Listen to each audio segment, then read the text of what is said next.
In the northernmost reaches of the Ural Mountains, an event occurred in 1959 that has never been explained. It's one of the most famous unsolved mysteries of the 20th century, and it still baffles scientists to this day. It's the Dyatlov Pass incident. On February 1959, 9 skiers set off into the wilderness. They were experienced outdoorsmen, all of them in their prime. Their plan was to spend a week skiing and hiking in the area known as the Northern Urals. But 9 days into their trip, something went terribly wrong. When they set up camp on the evening of February, they did so at an elevation of nearly 10,000 feet. The next morning, 4 of the skiers got up early and left the tent to go skiing down the nearby Dyatlov Pass. They had a planned route and were expected back at the tent by nightfall. But when they didn't return, the remaining 5 skiers grew concerned. By the time they found the tent, it had collapsed, and there was no sign of the 4 missing skiers. What they did find was strange. All 4 had left the tent in a hurry, but they couldn't see any signs of a struggle or blood. As night fell, the group made the decision to ski down the mountain and seek help. They radioed for backup and waited.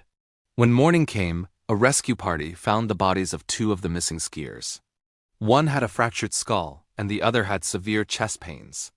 But what's even stranger is that both had been partially buried in snow, almost like an avalanche had occurred. But there was no avalanche.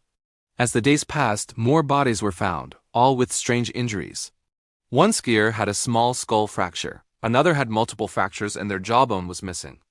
A third had a large cut on their head, but oddly, none of the cuts appeared to be recent. And finally, the last body was found 6 months later. All 9 bodies were eventually returned to their families, but not before the Soviet authorities took some rather drastic measures.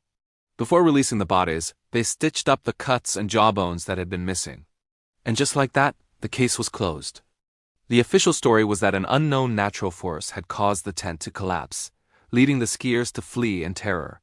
In their haste, some had fallen and died. Then avalanches had covered their bodies.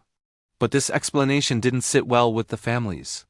Many believed that the group was the victim of a crime, perhaps attacked by animals or even an unfriendly tribe of nomadic herders.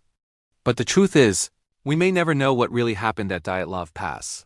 For more chilling tales of mystery and suspense, stay tuned.